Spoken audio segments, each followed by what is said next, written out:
Welcome guys, सब लोगों का स्वागत है एक और नए वीडियो में। तो एपिसोड 141 की स्टार्टिंग वहीं से होती है जहां से 140 खत्म हुआ था। लिन का अवतार अपना अटैक यूज करता है जिसका नाम होता है फैंस ऑफ द हेवेंस, जिससे वो थंडरनेट के जो ओरिजिनल ओनर था उसके बीच का कनेक्शन तोड़ देता है। और हमें दिखाया जाता है the great Barren Sword Sect के माउंटेन केव में, जहाँ पे वो बड़ो कह रहा होता है तुम रुको, जब मैं नैन्सन सोल स्टेज के इंटरमीडिएट स्टेज पर पहुँच जाऊँगा तब मैं जाकर तुम्हारी बैंड बजाऊंगा। उसका हमें दिखाया जाता है लिन को, जो सोच रहा होता है सबसे पहले मुझे इस नेट को रिफाइन करना होगा और इसके अंदर से जितना भी ट्रेसेस है उसे मिटा देना होगा। उसके बाद ये मैजिक आइटम मेरा हो जाएगा और मैं इसे जैसे चाहूँ वैसे यूज कर सकता हूँ। उसके बाद वो चैंचुअन पी की तरफ देखने लगता है और सोचता है द चैंचुअन हेवन डाइंग फॉर्मेशन अब टूट चुकी है, चलो मुझे जाके अब शो देखना चाहिए। और वो बास्टर्ड भी अपने पूरे कम्प्लीटली फुल फॉर्म में आ चुका है। और तभी शीश ब्रदर में दिखाया जाता है चैंचुअन पीक पर, जहाँ पर डीमन क्लैन और 100 हर्ब सेक्ट के डिसाइपल्स और उनके जो लीडर होते हैं वो भी लड़ रहे होते हैं। और उसके बाद हमें दिखाया जाता है जो प्रोजेनेटर होता है वो टाइगर किंग के पेट में एक पंच मारता है और कहने लगता है तुम तो अभी भी बहुत ज़्यादा स्लो हो। तो सोचने लगता है जो क्यूबिन है वो अभी तक नहीं आया, अगर वो जल्दी नहीं आता है तो हमारा जो चैंचुअन पीक है वो जल्द ही बर्बाद हो जाएगा। और उसके बाद हमें दिखाया जाता है 100 हर्ब सेक्ट के डिसाइपल और जो डीमन क्लैन के टाइगर्स होते हैं वो आपस में लड़ रहे होते हैं। और उसके बाद सीन शुरू होता है, हमें दिखाया जाता है एक कैरेज को, और ये होता है होंगियान का कैरेज। होंगियान बाहर आता है और कहने लगता है 100 हर्ब सेक्ट के डिसाइपल से क्या तुम्हें मेरी मदद चाहिए। और एक स्टाइल मार के होंगियान वहाँ से निकल जाता है और वो कहने लगता है अब तुम चैंगचुआन पीक से बाहर निकल जाओ और तुम इसके लिए मुझे ब्लेम मत करना कि मेरी स्वॉर्ड तुम्हें 1000 टुकड़ों में काटेगी। और जैसे लड़की देखती है वो कहती है ये तो यंग मास्टर होंग है, वो हमारी मदद करने के लिए यहाँ पर आ चुके हैं। और जो टाइगर डीमन क्लैन के टाइगर्स होते हैं वो कहने लगता है आखिर ये बास्टर्ड है कौन।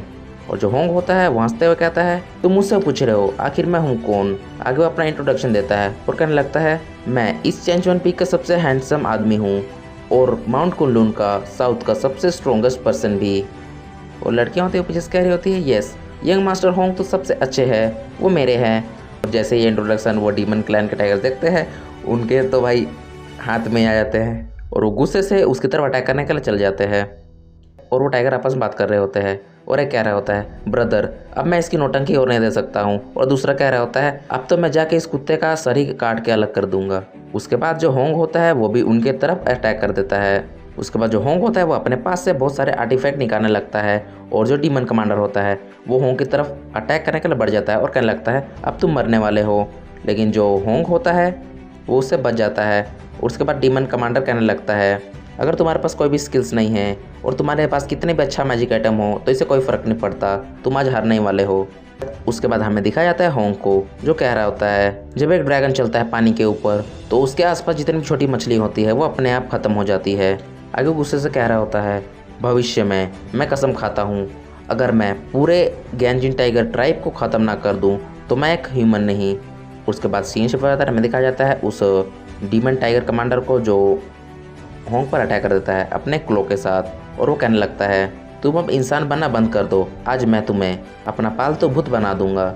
और इसके अटैक से होंगियान को बिल्कुल भी फ़र्क नहीं पड़ रहा होता है और अपने एक आर्टिफैक्ट के साथ उसका जितने भी अटैक है उसका ओरा को उसके अंदर खींच लेता है। और इसको देख के जो डीमन कमांडर होता है टाइगर क्लैन का वो कहने लगता है आखिर ये चीज़ है क्या। और तभी पीछे से कोई कहता है ओ स्पेस के अंदर सब डायरेक्टली एब्जॉर्ब कर लेना, ये तो स्पेस को मैनिपुलेट करने की एबिलिटी है। और जो होंग होता है वो कहने लगता है आखिर कौन है, साथ साथ पूरी धरती भी हिलने लगती है। और जो होंग होता है वो कहता है ये तो एक सेलेस्टियल फिनोमिना है। और हमें दिखाया जाता है ये और कोई नहीं हमारा लिन होता है जो अपने ब्लैक ड्रैगन के ऊपर आ रहा होता है। तभी नीचे से एक बंदा कहने लगता है उस बंदे को देखो वो तो सचमुच एक ड्रैगन के ऊपर खड़ा है। और होंग जैसे उसे देखता है वो कहने लगता है ये तो सच में बहुत ज़्यादा कूल है, तो मेरे कैरेट से भी अच्छा है। और उसके बाद हमें दिखाया जाता है उस डीमन क्लैन के कमांडर को, जो कह रहा होता है किस चीज़ से डर रहे हो, वो बस एक प्योर ब्लड का बेस्टाइल ब्लैक ड्रैगन है, उसका लेवल बस डीमन कमांडर लेवल पर ही है, तो उस पर तुम अटैक कर दो। और लिन का ड्रैगन जाके डायरेक्ट उस डीमन कमांडर को ही पकड़ लेता है। और लिन का जो ब्लैक ड्रैगन होता है वो उन टाइगर्स को पकड़ लेता है और अपने एक अटैक से ही उनकी पूरी बॉडी को ही राख में बदल देता है। और जैसे ही बंदे ये सब देखते हैं उनमें से कहने लगते हैं वो कितना ज़्यादा पावरफुल है, उसने डीमन टाइगर वो कितना ज़्यादा पावरफुल है, उसने टाइगर डिमोनिक कमांडर को बस एक ही अटैक में मार दिया। और वो उस ड्रैगन के ऊपर भी राइड कर रहा है कि वो भी एक प्रोजेनेटर बन चुका है और वो अपने नैन्सन सोल स्टेज पर आ चुका है। और ऐसे ही वहाँ पर बहुत सारे बंदे बात कर रहे होते हैं और एक बंदा कह रहा होता है मुझे नहीं पता कि वो नैन्सन सोल स्टेज पे आया है कि नहीं, लेकिन उसने जो डिमोनिक कमांडर था उसे बस एक अटैक में मार दिया, जैसे कोई एक चींटी को मारता है उसने वैसे ही उसे मारा। और जो यंग मास्टर होंग थे उन्हें इससे बिल्कुल भी कंपेयर किया जा नहीं सकता। और ये बात सुन के होंग की जलने लग जाती है और यंग मास्टर होंग पीछे से सब सुन रहा होता है और बंदे बात कर रहे होते हैं। हाँ, होंग को इसके साथ कैसे कंपेयर किया जा सकता है, इसने एक ही अटैक में डिमोनिक कमांडर को मार दिया। और जो यंग मास्टर होंग थे उन्होंने बस एक डिमोनिक जनरल को ही मारा था। और अगर ऐसे चलता रहा तो यंग मास्टर होंग अभी हारने वाले हैं। उसके बाद हमें दिखाया था लिन को देख के जो होंग की वाइफ होती है वो कहने लगती है, हस्बैंड ये वही आदमी है ना जिसे आपने पूछा था कि ये हमारा ड्राइवर बनेगा या नहीं। और जैसे ही सब लोग ये बात सुनते हैं सबका तो दिमाग ही ख़राब हो जाते हैं। और उसके बाद हमें दिखाया जाता है होंग को जो बड़ा गुस्सा हो रहा होता है और पीछे से आदमी वगैरह बात कर रहे होते हैं कि ये ऐसा कैसे कर सकता है, ये तो बस एक फाउंडेशन एस्टेब्लिशमेंट स्टेज का कल्टीवेटर है और ये किसी भी नैनसेंस सोल स्टेज कल्टीवेटर को कैसे कह सकता है कि वो इसका ड्राइवर बने। और पीछे से ऐसे ही बहुत लोग बात कर रहे होते हैं कि इसके पास तो घटिया सी स्किल्स है और ये कैसे चाह सकता है कि इसका एक ड्राइवर नैनसेंस सोल स्टेज का कल्टीवेटर हो, ये सचमुच एक बेकार आदमी है। और पीछे से सब लोग हंस रहे होते हैं। तो बाद होंग कहने लगता है, ओ तो ये लोग हंस रहे हैं, आज तक किसी की हिम्मत नहीं हुई कि वो मुझे ऑफेंड कर सके, तुम सब मुझ पे हंसे तो इसका ये मतलब होता है कि अब तुम लोग मरने वाले हो। और वो अपने पास से एक कोल्ड्रोन निकालता है और उसके अंदर से पावर रिलीज़ करने लगता है। और लिन जैसे उस आइटम को देखता है वो कहने लगता है, ये तो ओरस कोर स्टेज से भी हायर लेवल का मैजिक आइटम है। और होंग कह रहा होता है, तुम सब मरो। और वो अपना अटैक सब लोगों पे कर देता है, चाहे वो ह्यूमंस हो या फिर डीमंस। और वो अपने कोल्ड्रन का अटैक डीमन कमांडर के ऊपर कर देता है। और लोग कह रहे होते हैं, देखो उसने एक मूव में डीमन कमांडर को मार दिया।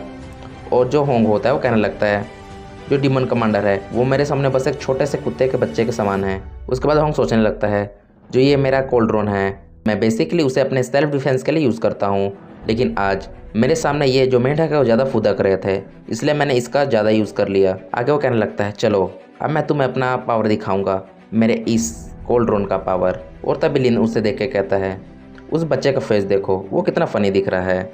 और जैसे ही होंगे ये बात सुनता है वो कहता है, तुम्हारी ये बोलने की हिम्मत कैसे हुई। उसके बाद अचानक से उसके मुंह से खून निकलने लगता है। जैसे वो पीछे देखता है उसकी वाइफ कहने लगती है, आज तुमने इस कोल्ड्रोन को अपने बॉडी से अलग कर लिया है तो मेरे लिए यही मौका था। और होंग कहने लगता है, तुम ये क्यों कर रही हो। और तभी उसकी जितनी भी वाइफ्स होती है वो आ जाती है और उसे मारने लगती है। और जो होंग होता है वो बहुत ज़्यादा हैरान हो जाता है और कहने लगता है, तुम सब ये क्यों कर रही हो। और वो नीचे गिर जाता है। और उसकी एक वाइफ कहने लगती है कि क्या तुम अभी तक समझ नहीं पाए कि हम तुम्हें क्यों फॉलो कर रहे हैं। और होंग कहने लगता है, मुझे फॉलो इसलिए कर रही हो क्योंकि मैं हैंडसम और चार्मिंग हूँ। उसके बाद उसकी वाइफ कहने लगती है, नहीं, जो तुम्हारा ग्रीन कोल्ड्रोन है ये मुझे चाहिए इसलिए मैं तुम्हें फॉलो कर रही थी। और वो बाकी लड़कियों से पूछने लगता है, और तुम किस लिए फॉलो कर रही हो। और वो लोग बताने लगती है। उसके बाद उसकी एक वाइफ कहने लगती है, क्या तुम भूल गए तुम्हारे पास जितनी भी पावर है तुमने हमें बताया था कि वो तुम्हें कहीं ना कहीं से मिली है और तुम ऐसा झूठ बोलने की हिम्मत कैसे कर सकती हो। और उसके बाद वो बताने लगती है, एक दिन जब तुम माउंटेन्स में अकेले घूम रहे थे तब तुम्हें एक बूढ़ा इंसान मिला था और जिसको एक बीमारी थी, लेकिन वो बहुत कमाल का कल्टीवेटर था। तुमने उसे फॉलो किया और एक दिन तुम उसे ऐसे ही छोड़ के वहाँ से आ गए और उसके जितने भी मैनुअल्स और टाओ टेक्निक्स थी तुमने उन्हें चुरा लिया और उसे एक घटिया मौत का सामना करना पड़ा। वो जो आदमी था वो मेरा फादर था। तो इसी के साथ होता वीडियो खत्म। तो मिलते हैं कोने वीडियो में। लाइक शेयर एंड सब्सक्राइब कर दीजिए, मैं डेली इस वीडियो लाइक करूँगा। Thank you for watching.